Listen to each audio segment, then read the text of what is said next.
Can Bitcoin go to zero? Can it really become completely worthless? This is one of the biggest fears beginners have, and a very fair question. So today, we'll answer it honestly, calmly, and simply, without hype and without financial advice. When people ask if Bitcoin can go to zero, they usually mean one thing. Will nobody want it anymore? For Bitcoin to go to zero, everyone would have to stop using it, buying it, mining it, and securing it, all at the same time. That's a very high bar. Bitcoin is volatile.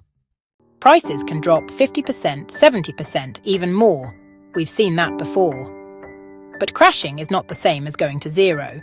As long as people are running nodes, miners are securing the network, developers are improving the code, and users are sending transactions, Bitcoin still exists and still has value.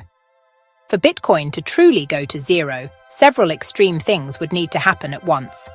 A fatal, unsolvable technical flaw. Total loss of global interest.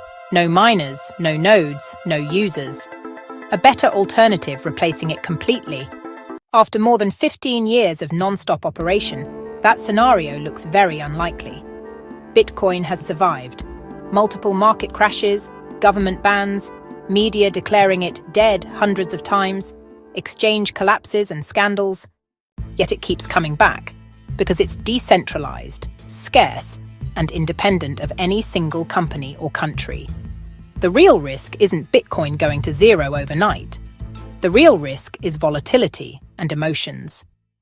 Buying without understanding, panicking during crashes, investing money you can't afford to lose. That's what hurts most beginners, not Bitcoin itself. So, can Bitcoin go to zero? In theory, yes. In reality, it would require something extremely dramatic. Understanding Bitcoin reduces fear, and calm decisions always beat emotional ones. If this helped you feel calmer about Bitcoin, give the video a like.